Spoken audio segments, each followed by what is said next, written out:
You don't see this Nissan on the road. Ever. In fact, most car fans don't even know it exists. It's one of the rarest Nissans ever built, limited, misunderstood, and quietly legendary. So when I finally got the keys, I didn't just take it for a casual drive. I pushed it, tested it, and then did something most owners would never dare. I raced it. But here's the question. Does rarity actually mean performance, or is this car only special on paper? By the end of this video, you might see Nissan in a completely different way. This car comes from a brand everyone thinks they already understand. Nissan is known in the US for practical sedans, affordable crossovers, and a few performance icons like the GT-R and Z. But every once in a while, Nissan builds something completely different, something low volume, experimental, and aimed at a very specific type of driver. And that's exactly what this car is. When it was first released, it wasn't designed to chase sales numbers or dominate showroom floors. Instead, it targeted enthusiasts who wanted something unusual, something that blended engineering ambition with a bit of risk. Because of that, production numbers stayed extremely limited, and most people never even noticed it existed. Today, spotting one in the wild is almost unheard of, especially in the US market. Up close, this Nissan immediately feels different from anything else wearing the badge. The design isn't loud or aggressive in the usual way, it's purposeful. The proportions are tight, the stance is planted, and every line looks like it was shaped for function first, style second.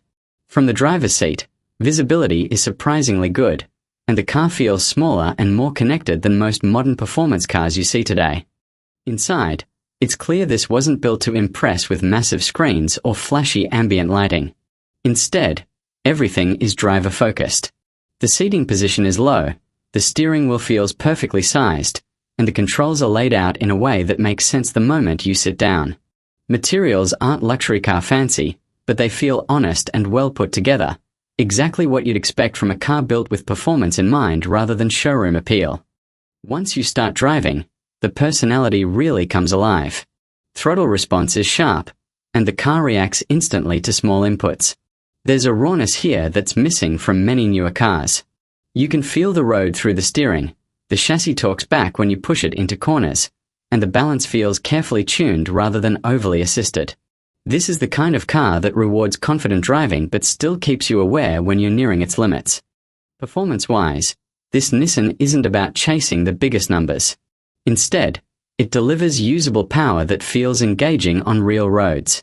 Acceleration is quick enough to be exciting, but what really stands out is how composed the car feels when you start driving harder. Braking is strong and predictable, cornering feels stable, and the car encourages you to keep pushing just a little more each time. Of course, it's not perfect. Ride quality can be firm, especially on rough pavement, and there's more road noise than you'd find in a modern daily driver. The tech also feels dated by today's standards. No massive infotainment displays or advanced driver aids here.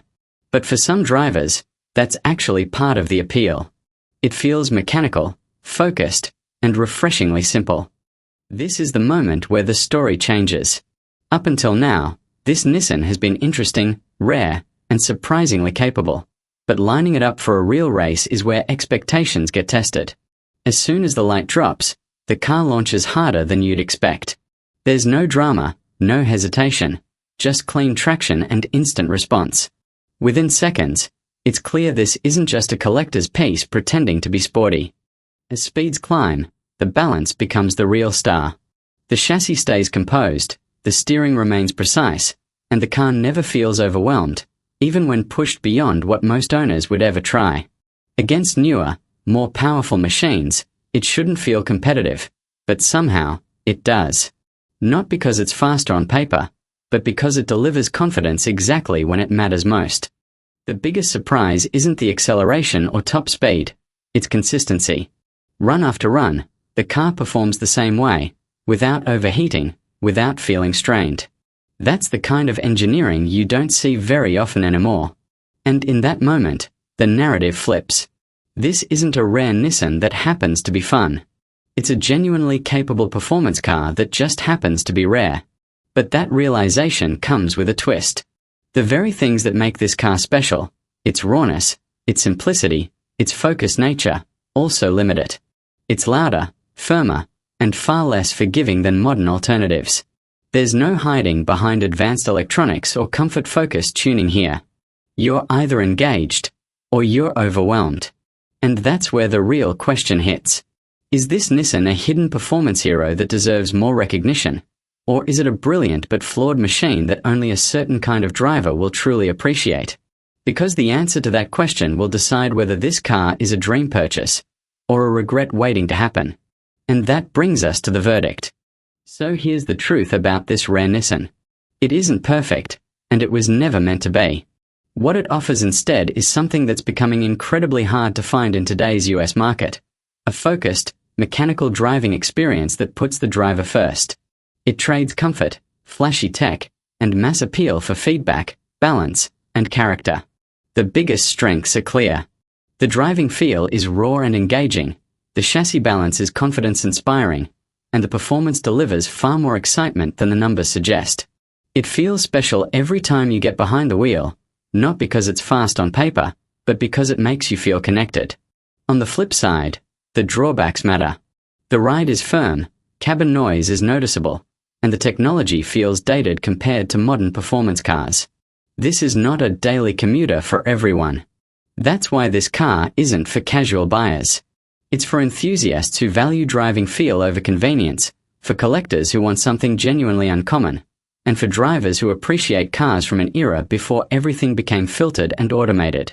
In today's US market, where performance cars are getting heavier, more digital, and more expensive, this Nissan stands out by doing the opposite. Its impact goes beyond rarity. It represents a moment when manufacturers were still willing to take risks, to build niche cars without worrying about mass market appeal. And as more drivers start craving authenticity over technology, cars like this may become even more desirable in the years ahead. So the real question is this: would you choose a rare, raw driver's car like this, or take a newer, more polished alternative? Let me know what you'd pick in the comments. If you enjoyed this breakdown, hit like, subscribe for more honest car reviews, and I'll see you in the next one.